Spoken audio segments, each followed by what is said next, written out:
Hello everyone. So I'm back with another video from our history lesson nationalism in India. तो अभी तक के chapter में हम लोगों ने देखा था कि नेशनलिज्म वाली फीलिंग जो है वो इंडिया में कैसे डिराइव हुई है और उसे स्प्रेड करने के लिए हमारे पास एक सुपर हीरो महात्मा गांधी आते हैं, उनका क्या रोल होता है, वैसे कौन सी एक्टिविटी उस ड्यूरेशन में हुई होती है कि जिसकी वजह से नेशनलिज्म जो है वो बहुत ज़्यादा स्ट्रॉन्ग हो जाता है, एनरूट हो जाता है सभी इंडियन के हार्ट में। ठीक है, तो हमारा जो लास्ट चैप्टर था, प्रीवियस चैप्टर था, उसके अंदर हम लोगों ने एनसीएम के ऊपर ज़्यादा फोकस किया था ना। हम लोगों ने वहाँ देखा था सबसे इम्पॉर्टेंट जो था अभी तक कि NCM non corporation movement start किया गया था। ठीक है, नॉन कॉरपोरेशन मूवमेंट की पूरी हमें स्टोरी समझ में आ गई थी कि वो किस तरह से फेलियर वगैरह हो गया था, लोगों ने उसमें पार्टिसिपेट किया था पर वो क्यों सक्सेसफुल नहीं हुआ था। तो अभी तक की स्टोरी, अभी तक का सिनारियो हमारे सामने बहुत क्लियर है कि एनसीएम जो था वो क्लोज हो चुका है। वो एक बहुत लार्ज, केवल एक मास स्ट्रगल था। मास मतलब समझते हो ना, लार्ज नंबर ऑफ पीपल जो थे वो उन्होंने उसमें पार्टिसिपेट किया था। ठीक है, अब याद करो जब मैंने तुम्हें एनसीएम पढ़ाया था तो मैंने उस टाइम पे ये बोला था कि उस टाइम पे जो कांग्रेस लीडर्स थे वो पहले एनसीएम के लिए डिनाई क्यों कर रहे थे, because they wanted to participate in the provincial elections, है ना। उन्हें प्रोविंशियल इलेक्शंस में पार्टिसिपेट करना था पर उन्होंने उसको भी बॉयकॉट करा था और वो एनसीएम को सपोर्ट करने लगे थे। तो जैसे ही एनसीएम फेल हो जाता है, इधर से कांग्रेस लीडर्स भी क्या करते हैं, वापस से इलेक्शंस में पार्टिसिपेट करते हैं। ठीक है, जो गवर्नमेंट ऑफ इंडिया एक्ट के थ्रू 1919 के थ्रू वो पार्टिसिपेट। सी एक बहुत डिफरेंस है यहाँ पे। जो हम लोग इंपीरियल लेजिस्लेटिव काउंसिल पढ़ रहे थे वहाँ हमने देखा था कि कोई भी इंडियन मेंबर्स नहीं था, पर अभी गवर्नमेंट ऑफ इंडिया एक्ट आता है 1919, उसके थ्रू वो लोग इलेक्शंस में पार्टिसिपेट कर सकते थे। ठीक है, इलेक्ट हो सकते थे। अब इन्हें ये इलेक्ट क्यों होना चाहते, मतलब इनके लिए इलेक्शंस इतने ज़्यादा ज़रूरी क्यों थे। See they thought being elected in the council they could oppose British laws. ठीक है, क्योंकि पहले तो किसी भी इंडियन मेंबर को उस काउंसिल में मेंबर होने ही नहीं, मतलब उस काउंसिल में इंडियन मेंबर्स तो होते ही नहीं थे। पर गवर्नमेंट ऑफ इंडियन एक्ट 1919 के थ्रू क्या था, अब ये लोग उसमें पार्टिसिपेट कर सकते थे। ठीक है, अब इससे पार्टिसिपेशन मिल गया तो इन्हें लगता है कि यार अब हम लोग इलेक्ट हो जाते हैं और अब हम ऐसे अगर बाहर रहेंगे काउंसिल के तो हम ब्रिटिशर्स को अपोज नहीं कर पाएंगे, and being elected in the council we could oppose British laws and bring reforms, और हम लोग इस तरह से सोसाइटी में चेंजेस ला सकते हैं। तो CR दास और मोतीलाल नेहरू जो थे उन्होंने अपनी खुद की पार्टी बना ली थी, स्वराज पार्टी। मतलब यहाँ पे डिवीजन ऑफ कांग्रेस भी हुआ है। ठीक है, मॉडरेट्स हो गए, वो भी मैं बहुत अच्छे से सेपरेटली समझा दूंगी। तो गवर्नमेंट ऑफ इंडियन एक्ट 1919 था, उसमें उसके थ्रू इन लोगों ने पार्टिसिपेशन किया। CR दास और मोतीलाल नेहरू ने हमारी एक न्यू पॉलिटिकल पार्टी यहाँ पे बना दी है। ठीक है, तो अब ये एक एरा आ गया था जहाँ पे इंडियंस भी थे, वो पॉलिटिकल पार्टीज़ के अंदर या काउंसिल्स में इलेक्शंस में पार्टिसिपेट करने लगे थे, वो इलेक्ट होने लगे थे। तो अब इंडियन पॉलिटिकल सिस्टम जो था वो चेंज होता जा रहा था। तो बहुत ज़्यादा कुछ, मतलब हमारे इंडियन पॉलिटिकल सिस्टम में चेंजेस जो आते हैं 1920 में, उसमें कौन कौन से फैक्टर्स जो थे वो बहुत ज़्यादा इंपॉर्टेंट थे, बहुत ज़्यादा जिनकी वजह से चेंजेस आए हैं। तो सबसे पहला वर्ल्ड वाइड इकोनॉमिकल डिप्रेशन। अब आपको पता है 1930 में हमारे पास क्या आ जाता है, इकोनॉमिकल डिप्रेशन आता है, जहाँ अनएम्प्लॉयमेंट बहुत ज़्यादा पीक पे, मतलब आफ्टर वर्ल्ड वॉर अगर हम देखते हैं तो मेजर ऑफ द इकोनॉमीज जो है वो टूट चुकी है, सबको कहीं ना कहीं फ़र्क पड़ा है वॉर की वजह से। तो इकोनॉमिकल डिप्रेशन आता है, उससे एग्रीकल्चर प्राइसेस जो है वो गिर जाती है। ठीक है, बहुत ज़्यादा रिड्यूस होने लग जाती है और एकदम ख़त्म हो जाती है 1930 तक आते आते। तो अब पीजेंट्स जो थे उनके साथ बहुत बुरी हालत हो गई है। मतलब अभी भी आपने देखा होगा ना, कितनी बार न्यूज़ में ऐसी रिपोर्ट्स आती है कि पहले तो पीजेंट्स जो होते हैं ना, मतलब वो अपने प्राइस, मतलब कभी कभी तो ऐसा होता है कि प्राइसेस बहुत ज़्यादा बढ़ जाती है। तो आप टमाटोज़ वगैरह होते हैं, अनियंस वगैरह जो होता है, उनकी प्राइसेस बहुत हाई हो जाती है कभी कभी। ठीक है, और कभी एकदम ऐसी हालत हो जाती है, तुम लोगों ने ये भी न्यूज़ देख मतलब सुनी होगी कि मतलब पीजेंट्स जो है वो उन्होंने उस चीज़ को हार्वेस्ट किया है 10-15 रुपीज़ में, और उसके बदले अगर वो मार्केट बेचने जा रहे हैं तो उनको उसके बदले 2 to 3 रुपीज़ नहीं होती। स्पेशली टमाटोज़ वगैरह के लिए आता है, और वो जो फार्मर्स है उससे मतलब दुखी होकर के उसे खुद ही मतलब उसको ऐसे टमाटोज़ और वेजिटेबल्स को ऐसे फेंक देते हैं। ठीक है, सड़ने देते हैं। मतलब आपने सुना होगा ना कि ग्रीनरीज वगैरह, मतलब वहाँ पे ग्रीनरी में गोडाउन्स के अंदर अनाज जो है वो सड़ रहा है, उन्हें खरीदने वाला कोई नहीं है। तो ये ऐसी वाली चीज़ें जो थी वो उस टाइम पे भी 1930 के उस वक्त वाले डिप्रेशन वाले पीरियड में भी, जोन में भी बहुत ज़्यादा बढ़ गई थी। ठीक है, तो अब लोगों की डिमांड्स, अब सी यहाँ से समझने की कोशिश करना कि इंडियन सिनेरियो कैसा बनता जा रहा है। एक तो ब्रिटिशर्स वाला हार्डशिप हमारे यहाँ पे पहले ही है, और ग्लोबल इकोनॉमिकल डिप्रेशन जैसे आया है तो उसने कैसे इंडियन इकोनॉमी को हिट किया है। मतलब एग्रीकल्चर एग्रीकल्चर प्राइसेस गिर गई है, हमें प्रॉपर मतलब बेसिक उस टाइम पे हमारी कंट्री जो थी वो किस पर डिपेंडेंट थी, एग्रीकल्चर ना। इंडस्ट्रियल सेक्टर तो आ रहा है वो बाद में आएगा, पर बेसिकली जो हाई पॉपुलेशन थी, मैक्सिमम पॉपुलेशन थी, वो एग्रीकल्चर पर डिपेंड थी। तो एग्रीकल्चर प्राइसेस बिल्कुल लो डाउन हो चुकी थी, तो इंडियन इकोनॉमी जो थी वो भी बहुत गंदे तरीके से टूट चुकी थी। ठीक है, तो अब ये क्या होता है कि यहाँ पर इंडियन इकोनॉमी जो है वो काफ़ी ज़्यादा बैकवर्ड हो रही है। तो अब क्या होता है, ब्रिटेन के अंदर वहाँ पर एक साइमन कमीशन बनता है। ठीक है, उसको हेड किया था सर जॉन साइमन ने। ठीक है, अब एक तो क्या था कि कमीशन मतलब तो समझो कि ग्रुप ऑफ पीपल होता है, 1928 के अंदर ये बन रहा है। तो विद सर जॉन साइमन इन लोगों को ये कमीशन क्यों बनाया गया था, इन लोगों को इंडिया भेजा गया था ताकि ये इंडिया आकर के हमारा कॉन्स्टिट्यूशन रिवाइज कर सके। ठीक है, और अगर हमारी कॉन्स्टिट्यूशन में कोई कमी है तो उसमें कोई अपडेशन वगैरह ला करके इम्प्रूवमेंट ला सके। It was establish to look into the functioning of Indian constitution, क्योंकि अब यहाँ इंडिया में भी हैवी रिवॉल्ट स्टार्ट हो गए थे ब्रिटिशर्स के अगेंस्ट। ठीक है, तो इन्हें बुलाया गया और इन्हें बोला गया कि आप इंडियन कॉन्स्टिट्यूशन को रिवाइज करो। अब इसमें सबसे बड़ी प्रॉब्लम क्या थी, ठीक है, जो सर जॉन साइमन आए थे, इनके थ्रू जो साइमन कमीशन बनी थी इनकी।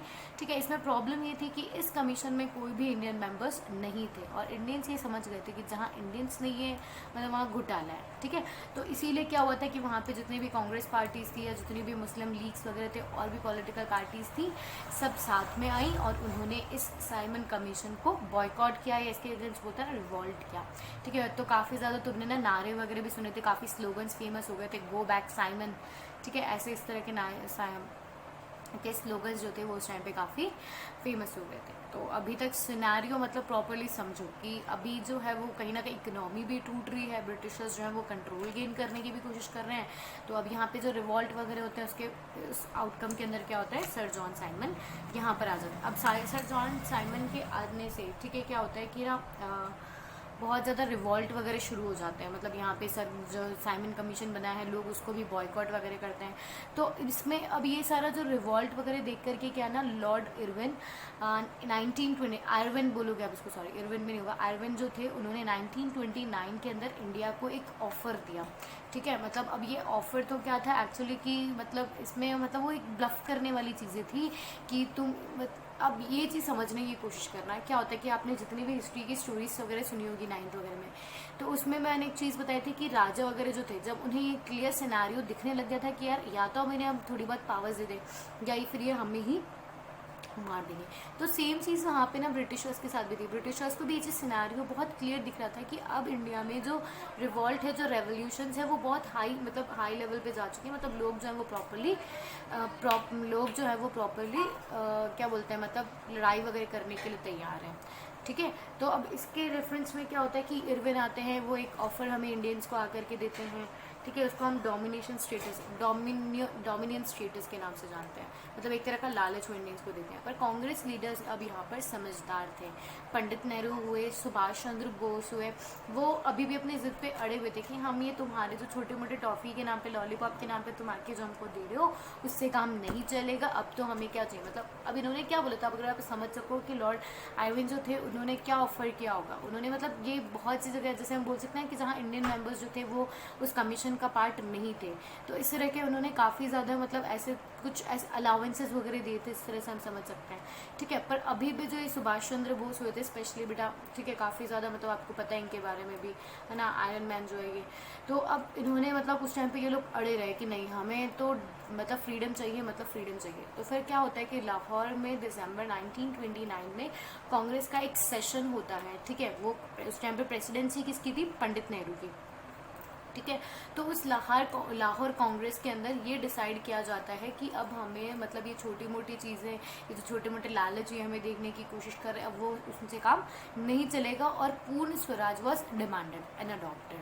ठीक है, लोगों ने उस लाहौर कांग्रेस में, मतलब ये बहुत इंपॉर्टेंट वन वर्ड क्वेश्चन होता है पहली बात तो, कि पूर्ण स्वराज जो है वो कांग्रेस के कौन सी मीटिंग में, कौन से सेशन में अडॉप्ट किया गया था। तो लाहौर कांग्रेस के सेशन दिसंबर 1929 में पूर्ण स्वराज जो है वो अडॉप्ट कर ली गई थी। ठीक है, और मतलब उस टाइम पे जो मीटिंग थी उस टाइम पे तो उन्होंने अंज्यूम भी मतलब अजम्पशंस ले लिए थे कि हम 26 जनवरी 1930 को सेलिब्रेट करने वाले हैं in the form of independence day. पर लेटर ऑन वो एक्चुअल डेट क्या निकल के आती है 15 अगस्त 1947। मतलब उस टाइम पे भी लोगों ने एक मैसिव मास कलेक्शन जो था अभी भी लोगों का, ठीक है, अभी भी लोग जो थे वो रिवॉल्ट वगैरह करने के लिए कम्प्लीटली तैयार थे, ठीक है। पर अब क्या होता है कि मतलब अब ये रिवॉल्ट वगैरह जो होते हैं, मतलब हम इसको समझ सकते हैं कि उस टाइम पे कांग्रेस ने क्या किया था, उन्होंने ले आए थे।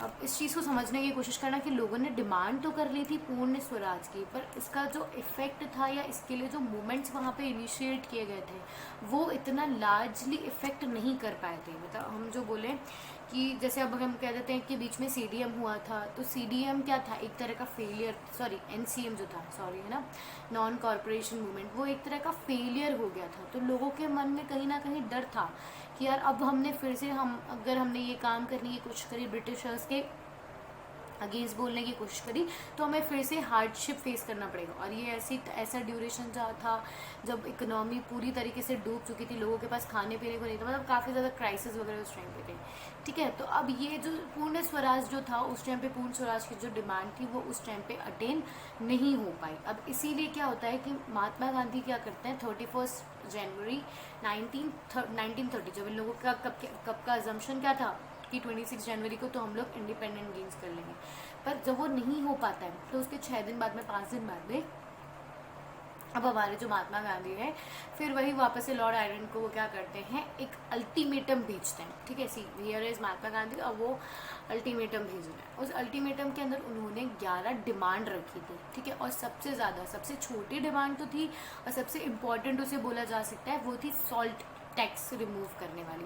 अब ये सबसे छोटी क्यों बोल रही हूँ मैं, क्योंकि ठीक एक नॉर्मल सॉल्ट टैक्स ही था, मतलब उसको क्या आप उसको हटा दो, पर ये बहुत ज़्यादा इफेक्ट क्यों हुई थी, क्योंकि यहाँ पे चाहे रिच हो चाहे पुअर हो, चाहे वो कोई सी भी कम्युनिटी से हो, चाहे कोई भी रिलीजन से हो, ठीक है, सबको सॉल्ट की ज़रूरत पड़ती थी, राइट। तो अब उन्होंने क्या था कि सॉल्ट की ज़रूरत पड़ती थी, तो उसी वजह से सॉल्ट की ज़रूरत पड़ती थी ना, तो इसी वजह से चाहे पुअर हो, पीपल हो, मतलब सब ने इसे सपोर्ट किया था। तो ये काफ़ी ज़्यादा बड़ी और काफ़ी ज़्यादा इंपॉर्टेंट बन गई थी। The most cheering demand was to abolish the salt tax. तो इसका लेटर जो था वो अल्टीमेटम था कि तुम या तो हमारी 11 चीज़ों के, ये जो 11 डिमांड्स है उसे एक्सेप्ट कर लो, वरना अगेन सॉरी, मतलब रोज़ रोज़ क्या दिक्कत होती है मैम आपके साथ, है ना। तो उन्होंने 11 अल्टीमेटम्स दिए थे, बोले या तो तुम इसे एक्सेप्ट कर लो या तो फिर हम लोग सीडीएम स्टार्ट कर देंगे, सिविल डिसोबीडियंस मूवमेंट स्टार्ट कर लेंगे। तो आपको क्या लगता है, ये आयरन जो थे इन्होंने उस बात को माना होगा, ठीक है। उन्होंने क्या उस अल्टीमेटम से वो डर गए होंगे, बिल्कुल नहीं डरे थे वो, ठीक है। इसीलिए क्या फिर महात्मा गांधी ने जैसे बोला था कि अगर या तो तुम हमारी बात मान लो वरना हम लोग सीडीएम स्टार्ट करेंगे। जब उनकी बातों पे ध्यान नहीं दिया है, उनकी बातों को जब बहुत ज़्यादा हल्के में ले लिया था लॉर्ड आयरन ने, फिर उन्होंने क्या कर दिया, सॉल्ट मार्च निकाला। So it mark the starting of CDM. तो आपको पूछा जाता है क्वेश्चन ना कि इंसिडेंट बताओ जिससे सीडीएम स्टार्ट हुआ था, तो सॉल्ट मार्च था। इसके अंदर क्या हुआ था कि 12 मार्च 1930 को महात्मा गांधी जो थे वो 78 वॉलंटियर्स के साथ, ठीक है, वो कहाँ से, साबरमती आश्रम जो गुजरात में था, वहाँ से वो दांडी की तरफ मूव करते हैं। कोस्टल टाउन आता है ये, ठीक है। तो वो 24 डेज में वहाँ, मतलब 24 डेज की उनकी ये जर्नी थी और लगभग उन्होंने 240 माइल्स रूट, मतलब 240 माइल्स जो था इन्होंने कवर किया था डिस्टेंस, ठीक है। तो जब इन्होंने स्टार्ट किया था तो इनके पास 78 इनके वॉलंटियर्स थे, और ऑन दी वे जब ये जैसे जा रहे थे तो काफ़ी थाउजेंड्स ऑफ पीपल जो थे वो इनके सपोर्ट में लग गए थे, ठीक है। तो ये जर्नी इनकी स्टार्ट हुई थी 12 मार्च, ओके, ठीक है। 12 मार्च को इनकी जर्नी स्टार्ट हुई थी और 6 अप्रैल 1930 को इनकी जर्नी ख़त्म होती है, ठीक है। जहाँ पे तो क्या होता है, वहाँ पे दांडी पे पहुँचते हैं और दांडी में जाकर के जो सॉल्ट था, मतलब पहले ऐसा था कि सॉल्ट जो है वो कोई भी प्रोड्यूस नहीं कर सकता, वो केवल गवर्नमेंट प्रोड्यूस कर सकती है, और उस पर भी ये लोग काफ़ी ज़्यादा हाई टैक्सेस वगैरह लगाया करते थे, उसको बेचते थे तब। तो इसीलिए फिर वो दांडी पहुँचे, उन्होंने वहाँ पे सॉल्ट मैन्युफैक्चर किया और जो सॉल्ट लॉ था उसे वॉयलेट कर दिया, तोड़ दिया, ठीक है। अब सीडीएम स्टार्ट हो चुका है। तो बेसिकली वो एक बहुत इंपॉर्टेंट चीज़ आती है कि एनसीएम, नॉन कॉरपोरेशन मूवमेंट, और एक सिविल डिसओबीडियंस मूवमेंट, दोनों में डिफरेंस क्या है। बहुत इंपॉर्टेंट 5 मार्क क्वेश्चन है ये, okay. So people were now asked only to refuse corporation as they had done in 1921 and 22, but also break the colonial rule. याद करो जब एनसीएम था तो वो एक सुपर डायलॉग के साथ आया था कि अभी तक हम लोगों ने ब्रिटिशर्स को सपोर्ट किया हुआ है, इसीलिए वो हमारी कंट्री के अंदर रूल कर पा रहे। तो अब ये थोड़ा अलग था कि आपको केवल उनकी बात नहीं माननी है, पर उन्होंने जो रूल्स और रेगुलेशंस बनाए उसे तोड़ना भी है, ठीक है। तो वो ब्रेकिंग ऑफ कॉलोनियल रूल यहाँ पे डिफरेंस था। 1000 ऑफ पीपल जो थे उन्होंने मैन्युफैक्चर किया सॉल्ट वगैरह, तो उससे गवर्नमेंट के रूल्स वगैरह तोड़े। तो मतलब काफ़ी प्रोटेस्ट वगैरह हो गया था गवर्नमेंट के सामने। मतलब पहले जो था ये केवल ब्रिटिशर्स की बात नहीं मान रहे थे, मतलब हम उन्होंने हमें बोला कि यहाँ खड़े रहो, ठीक है। तो वो हम उस तो खड़े तो नहीं हो रहे थे हम उस टाइम पे, पर अब हमने क्या किया कि पत्थर उठा करके हमने उन्हीं की बिल्डिंग्स को तोड़ना स्टार्ट कर दिया था, ओके। तो फॉरेन क्लोथ्स वगैरह थे वो बॉयकॉट करने स्टार्ट हुए, लीकर शॉप्स वगैरह तोड़ना डिस्ट्रॉय करना स्टार्ट हुआ। पीजेंट्स जो थे अब उन्होंने रेवेन्यू वगैरह चौकीदारी टैक्सेस वगैरह जो थे वो अब देना मना कर दिया था। और जितने भी गवर्नमेंट ऑफिशियल्स वगैरह थे, विलेज ऑफिशियल्स थे, उन्होंने भी अपनी जॉब से रिज़ाइन कर दिया था। अब ट्राइबल पीपल जो थे पहले उन्हें मैंने बताया था ना पिछले में भी क्या हुआ था CDM नॉन NCM के अंदर भी, कि फॉरेस्ट लॉज के आने के बाद में उन्हें जंगलों में जाना अलाउ नहीं था। तो उस टाइम पर तो उन्होंने क्या किया था, हंटिंग मतलब ठीक है नहीं जाते थे वो, गोरिल्ला वॉर वगैरह उन्होंने की थी। अब इन्होंने क्या किया, सीधा वॉयलेट कर दो, वो मना किया हमें फॉरेस्ट में जाने से, तो सीधा फॉरेस्ट में जाते थे और उस फॉरेस्ट में मतलब अपने एनिमल्स को भी ग्रेस कराते थे, फ्यूल वगैरह जो भी चाहिए होती थी उसको भी वो लेते थे। तो अब देखो मतलब ये अपोजिशन दिख रहा होगा इंडियंस का, कि इंडियंस ने वापस कैसे CDM स्टार्ट किया, फिर वापस से मैसिव लेवल में मतलब इरिटेट करना स्टार्ट कर दिया ब्रिटिशर्स को। तो ब्रिटिशर्स का यहाँ पे क्या रिएक्शन होता है, ब्रिटिश क्या करते हैं कि सारे मतलब मोस्ट जो बड़े बड़े लीडर्स थे कांग्रेस पार्टी के उन्हें अपोज करते हैं, मतलब उन्हें अरेस्ट कर लेते हैं, सॉरी। जैसे अब्दुल गफ़र खान थे, ठीक है, उन्हें अब्दुल गफ़र खान को अरेस्ट कर लिया था। तो अब अब्दुल गफ़र खान को जब अरेस्ट कर लिया जाता है तो अप्रैल 1930 में उनको अरेस्ट कर लिया जाता है। उसकी वजह से उनके ये फॉलोअर थे महात्मा गांधी के, ठीक है। तो इसकी वजह से ना मतलब लोगों में और ज़्यादा गुस्सा फैल जाता है और लोग जो है वो डेमोन्स्ट्रेशन करते करते मतलब पेशावर की गलियों में घूमते रहते हैं, ठीक है। मतलब ये जस्ट एन एग्जांपल है कि उन्होंने किस तरीके से गवर्नमेंट मतलब जो लोग रिवॉल्ट कर रहे थे ब्रिटिशर्स के अगेंस्ट, तो ब्रिटिशर्स क्या करते थे, उन्हीं लीडर्स को कैप्चर करते थे, उन्हें मतलब अरेस्ट करते थे और फिर उनके जो सपोर्टर्स वगैरह होते थे वो फिर उनको छुड़ाने के लिए वो मतलब लड़ाई वगैरह करते थे। फिर 1 महीने बाद हमारे मतलब दैट मीन्स अप्रैल के बाद में क्या आता है, मई, ठीक है, मार्च नहीं आता, तो महात्मा गांधी को उन्होंने अरेस्ट किया, उनको भी अरेस्ट कर दिया। तो मतलब लोग जो थे उनका गुस्सा अब धीरे धीरे बढ़ता जा रहा है, मतलब ब्रिटिशर्स के अगेंस्ट उनकी आवाज़ें जो है वो और ज़्यादा अग्रेसिव मैनर में लोगों के सामने आने लगी। तो अब ये फिर से एक ऐसा ड्यूरेशन आ गया था जहाँ पर फिर से वायलेंस जो था वो बहुत ज़्यादा बढ़ गया था। अब वायलेंस बढ़ा तो महात्मा गांधी के अगेंस्ट तो वायलेंस करना बिल्कुल भी सही, उनके अकॉर्डिंग वायलेंस करना बिल्कुल भी सही नहीं है, ठीक है। तो इन्होंने क्या किया, वापस से इस मूवमेंट को बंद कर दिया, ठीक है। अब इस मूवमेंट को बंद किया तो इनके बीच में ना आयरलैंड और इनके बीच में ना एक पैक्ट साइन होता है। इसकी लड़ाई हो रही है अभी ब्रिटिशर्स वर्सेस इंडियंस, लड़ाई खत्म होगी तो वो एक ट्रीटी के साथ में, एक एग्रीमेंट के साथ में, एक पैक्ट के साथ में होता है, ठीक है। तो अब पैक्ट होता है साइन, उसको 5 मार्च 1931 के बीच में साइन होता है ये, ओके। अब 1930 वाला ड्यूरेशन पड़ा था ना जब काफ़ी लड़ाई थी, फिर साल भर निकल गया, फिर सीधा मार्च वाला ड्यूरेशन आता है, ओके। जहाँ पे साइनिंग होती है गांधी और आयरन पैक्ट की, मतलब नाम पूछा जाता है, डेट भी पूछा जाता है इसमें, ठीक है। अब इसमें क्या था ना कि जो गांधी जी थे वो लंदन जाते हैं, वहाँ पे राउंड टेबल कॉन्फ्रेंस के अंदर पार्टिसिपेट करते हैं और फिर वहाँ पे गवर्नमेंट ऑफिशियल्स वगैरह के बीच में ये डिसाइड होता है कि जितने भी इंडियन पॉलिटिकल प्रिजनर्स जो थे उन्हें वापस से रिलीज़ कर दिया जाएगा, लाइक अब्दुल गफ्फर खान वगैरह थे, ओके। और बहुत ज़्यादा ऐसे लोग थे जो इंडियन पॉलिटिकल सिस्टम के अंदर मतलब ब्रिटिशर्स को अपोज वगैरह करने का काम कर रहे थे, राइट। तो अब उन्हें उनके मतलब ऐसी डिमांड आ गई थी, वहाँ राउंड टेबल कॉन्फ्रेंस से मतलब एक नेगोशिएशन हो गया था कहीं ना कहीं कि अब ब्रिटिशर्स जो थे वो भी हमारे लीडर्स, मतलब वायलेंस काफ़ी बढ़ रहा था और वायलेंस किसको प्रोटेक्ट करने के लिए बढ़ रहा था, इन्हीं लीडर्स को प्रोटेक्ट करने के लिए बढ़ रहा था ना, जिन्हें जेल में डाल दिया गया था, ठीक है। तो अब वापस राउंड टेबल कॉन्फ्रेंस से ऐसा डिसाइड होता है कि अब हम क्या करेंगे, इन लीडर्स को वापस से छोड़ देंगे, ठीक है। अब इसके अंदर देखना है, जैसे हम लोगों ने जब NCM की बात की थी तो हमने देखा था कि NCM में कैसे कैसे कौन कौन से ग्रुप के लोगों ने पार्टिसिपेट किया था। तो उसी तरीके से हम लोग जब CDM की बात करते तो हम सिमिलैरिटी चीज़ यहाँ भी पढ़ेंगे कि CDM जो था उसमें लोगों का रोल क्या रहा था, ठीक है। अगर मैं रिच पीजेंट्स की बात करूँ तो country side rich peasants communities like Patidars of Gujarat and Jats of UP were active in CDM। इन्होंने काफ़ी मतलब बोलते हैं ना अच्छे मैनर के अंदर इन्होंने CDM में पार्टिसिपेट किया, क्योंकि इसी बेसिकली इनकी डिमांड्स क्या थी। अब ये लोग कमर्शियल क्रॉप्स को ग्रो करते थे। अब मैं उस टाइम पे बता रही हूँ कि कमर्शियल क्रॉप्स जो था मतलब डिप्रेशन की वजह से ये अपनी चीज़ों को बेच नहीं पा रहे थे, ठीक है। और ऊपर से सेकेंड चीज़ इनके पास थी कि कहीं ना कहीं अगर जो यही कॉमर्शियल क्रॉप्स जो थे अगर वो ब्रिटेन से आ जाते थे, अगर इम्पोर्ट वगैरह होता था तो उन्हें वहाँ पे काफ़ी टैक्सेस मतलब बोलते ना कॉम्पिटिशन फेस करना पड़ता था। तो इनकी वजह से क्या हो रहा था, अभी अपना सामान जो है वो बेच नहीं पा रहे थे, तो इसकी वजह से इनकी इनकम जो है वो गिरती जा रही थी। ठीक है, अब उसकी वजह से क्या हुआ, अपनी मतलब आप समझ सकते हैं एक हार्डशिप लोगों के अंदर आ गया, रिच पीसेस के अंदर, कि वो ना ही अपना प्रोड्यूस बेच पा रहे हैं, ना ही अपना इनकम या रेवेन्यू अर्न कर पा रहे हैं। तो इसीलिए इन्होंने सीडीएम को सपोर्ट किया था, ताकि सीडीएम जो है वो इन रेवेन्यू रेट्स को कम करवा सके। ठीक है, for them fight for Swaraj was against high revenue. इनके लिए तो फाइट फॉर स्वराज का मतलब क्या था, हाई रेवेन्यू के अगेंस्ट रिलैक्सेशन मिल जाना। They were deeply disappointed when their CDM was called off in 1931 without the revenue rates being revised. तो मतलब आप सिनेरियो देख रहे हो कि अब जो सीडीएम है वो मार्च 1930 के अंदर स्टार्ट होता है और नेक्स्ट ईयर मार्च 1931 के अंदर वो वापस से विड्रॉ करवा लिया जाता है। अब ये रिच पीपल जो है इन्होंने इनिशियल स्टार्टिंग टाइम में आप देखोगे कि इन्होंने काफ़ी ज़्यादा मतलब अच्छे से सपोर्ट किया है, क्योंकि इनको रेवेन्यू रेट्स जो थी वो कट ऑफ चाहिए थी, पर ऐसा नहीं होता है। वायलेंस यहाँ पे भी हम देखेंगे कि सीडीएम जब स्टार्ट होता है तो सीडीएम की वजह से भी काफ़ी ज़्यादा वायलेंस क्रिएट हो जाता है, तो सीडीएम बंद करवा दिया जाता है। इनकी डिमांड क्या थी, हमें हाई इनकम चाहिए, वो इन्हें अभी भी नहीं मिली। तो इसीलिए जब वापस से 1932 के अंदर जब सीडीएम 2 स्टार्ट होता है तब इन लोगों ने उसके अंदर पार्टिसिपेट नहीं किया होता है। जब हम लोग रिच की बात करेंगे तब हम पुअर की भी बात करेंगे।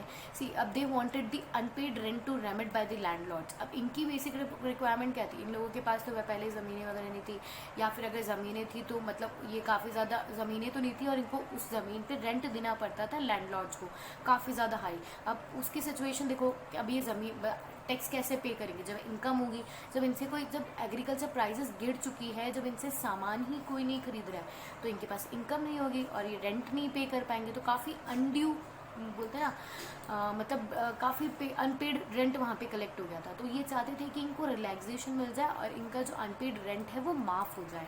ठीक है, पर गवर्नमेंट ने, कांग्रेस ने इनको ज़्यादा ध्यान नहीं दिया, क्योंकि अगर सोचो इन केस सोचो कि लैंडलॉर्ड्स जो थे वो एक पावरफुल और एक थोड़ी रिच कम्युनिटी थी as compare to the poor people, right. तो अगर कांग्रेस जो थी अगर वो पुअर पीपल को सपोर्ट करती और अगर वो इनका रेंट माफ़ कर देती तो जो ये रिच पीजेंट्स थे वो नाराज़ हो जाते हैं, और इसीलिए जो उनको नाराज़ नहीं करना चाहती थी गवर्नमेंट, क्योंकि उनको सपोर्ट, कांग्रेस को सपोर्ट मिलता था, चाहे फाइनेंशियली बोलो चाहे पॉलिटिकली बोलो, इसीलिए कांग्रेस ने did not pay much attention to the no rent campaign.